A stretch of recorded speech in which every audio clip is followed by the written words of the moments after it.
Akhirnya pas nyampe di depan di perjalanan tuh kita masuk ke hutan bambu, ada kayak gubuknya gitu. Di sana terus kayak ada briefing singkat gitu sama orang pinternya. Ini tuh di kaki gunung ya. Nah. Di tengah memanasnya konflik keluarga Ruben Onsu dan Sarwenda, publik kembali menyoroti video lawas Jordi Onsu yang viral di media sosial. Dalam pengakuannya, Jordi pernah mendatangi dukun demi mewujudkan impian memperoleh 50 miliar rupiah sebagai modal usaha dan pensiun dini. Kisah itu kembali ramai diperbincangkan bersamaan dengan mencuatnya berbagai isu mistis yang belakangan terus menyeret Sarwenda ke perhatian publik.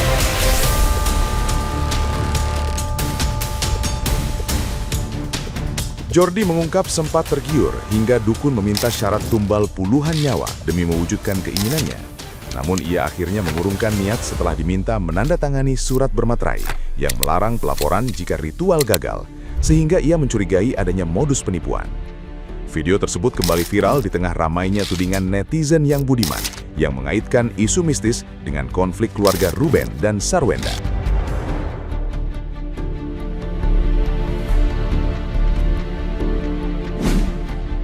Nah terus kenapa uang itu digandakannya ke dukun? Itu gitu. Segala macam dukun gue samperin tahu. Iya akhirnya karena banyak ketemu Jadi dukun kayak ya. pengen memastikan benar nggak gitu. Iya. Dasar kamu orang serakah. Kamu minta uang 50 miliar. Iya. Gimana ya Mbak? Saya butuh banget jawaban gue tuh banget. Kayak iya saya butuh banget ini 50 miliar. Untuk apa uang itu? Buat usaha, saya mau pensiun cepet, saya pengen bikin rumah yang gede, saya pengen berkeluarga. Terus dia bilang, tapi uang sebanyak itu, kamu harus menumbalkan banyak bahkan puluhan orang. Nggak apa-apa kata gue. Kata terakhir orang-orangnya tuh bilang, gila. Bapak paling lama kata dia gitu di dalam 4,5 jam. Ngapain? Karena aku tuh udah curiga kan.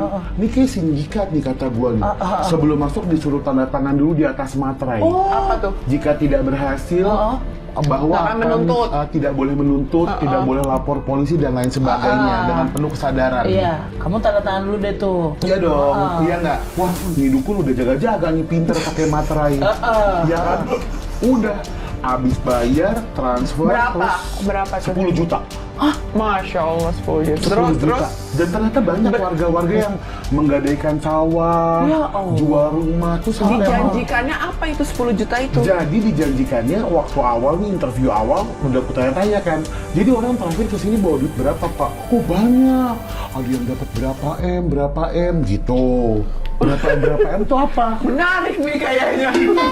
Menarik kan? Jangan dibacain dong Bu. Menarik kan? Iya. Menarik kan? Menarik banget apa Kak. nggak jiwa bergejolak? Gue mulai kayak bimbang Sama nih sekarang. Gue nggak percaya Tuhan nggak apa-apa deh katanya gue gitu. Iya nggak? Gue coba dulu nih. Udah toh. Akhirnya pas nyampe di depan di perjalanan tuh kita masuk ke hutan bambu, ada kayak gubuknya gitu.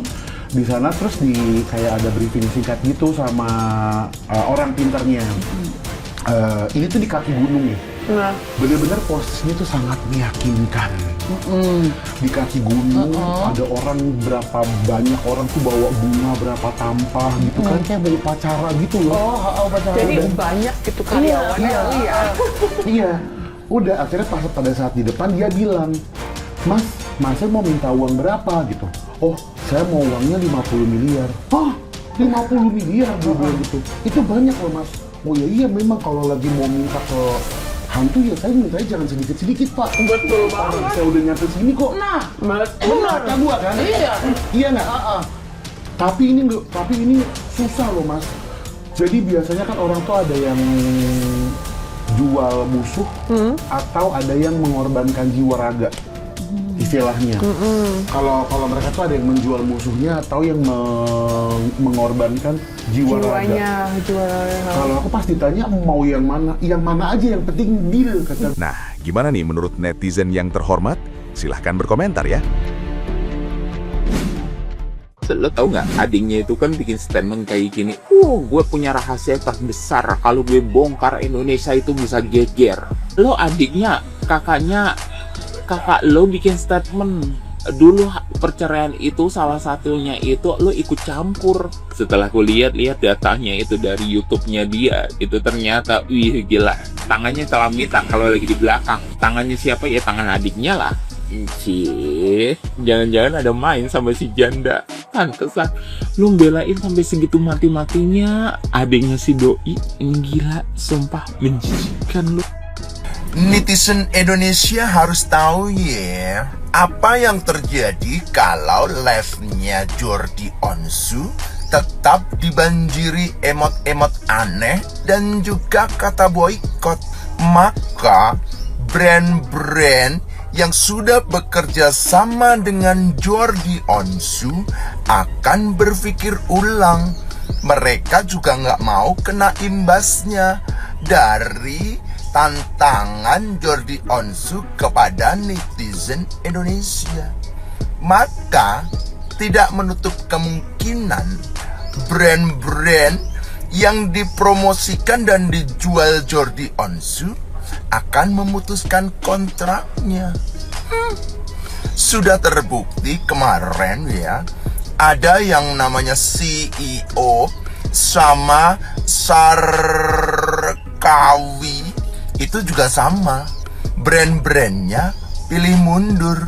Ada CEO yang nawarin kopi nggak jadi tayang, nawarin air mineral juga nggak jadi tayang. Makanya jangan nantangin netizen Indonesia, salah sendiri kan. Ingat ya, follower lo itu netizen Indonesia, viewernya juga viewer netizen Indonesia. Yang ngebeli produk lo itu juga netizen Indonesia. Jadi jangan takabur nantangin netizen Indonesia. Karena netizen Indonesia kita kuat karena kita kompak. Hidup netizen Indonesia.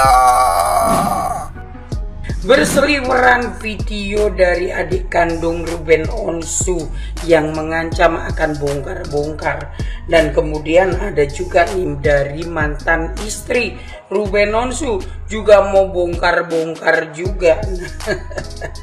Ini mereka harus tahu ya, adik dari Ruben Onsu dan mantan istri Ruben Onsu ini harus tahu bahwa netizen telah bersimpati kepada tragedi yang dialami oleh Ruben Onsu. Mereka harus ingat, kegaduhan di media sosial ini berawal dari Jing dan Chong dan juga 200 juta. Nah, seperti itu. Jadi ini mereka ini harus paham ya, kekuatan netizen itu seperti apa. Ketika netizen ini tidak memiliki lagi simpati kepada artis-artis tersebut, mereka tidak akan membuat artis ini viral dengan sesuatu hal yang menguntungkan, tetapi viral dengan sesuatu hal yang membuat orang-orang ini membicarakan mereka, tetapi bukan tentang kebaikan, melainkan sesuatu yang biasanya sih digoreng-goreng, makin lama makin digoreng. Apakah ini akan merugikan Ruben Onsu ketika nantinya si adik kandung dan si mantan istri ini membongkar sesuatu yang menjadi rahasianya si Ruben Onsu ini? Tidak, itu malah akan menghancurkan adik kandung dan mantan istri. Karena apa? Yang terlihat dan ternampak di media sosial, seorang Ruben Onsu hanya mendiamkan apapun yang terjadi. Ruben Onsu tahu bahwa kekuatan Ruben Onsu adalah netizen. Jadi Ruben Onsu hanya menyerahkan ini kepada netizen untuk menilai apa yang sebenarnya terjadi. Kalau toh pun nanti dari masa lalu Ruben Onsu atau rahasia pernikahan atau bla bla bla bla, apakah itu akan menghancurkan Ruben Onsu? Tidak, itu makin akan membuat simpati netizen berlebih dan berlebih kepada seorang Ruben Onsu, dan akan sedikit melihat ini apaan sih punya adik kayak begini. Nah, bahkan ada dari netizen yang mengatakan adikku adalah sengkuniku, seperti itu ya. Oke lah, semoga semuanya menjadi satu pembelajaran. Jangan sembrono. Mau bagaimanapun, mau bongkar-bongkar, di sini yang dikorbankan adalah keponakan dan anak kalian. Salam cinta damai dari Kediri. Kau trauma? Kenapa kau trauma? Trauma kau? Trauma diratukan sama si Onsu? Atau trauma kau? Iya, dibelikan hadiah-hadiah mahal, dikasih makan yang enak, diajak jalan-jalan ke luar negeri, di UP muka kau, dibelikan hadiah kuda 1M, dibelikan mobil pengeluaran terbaru pada zamannya. Trauma itu? Iya.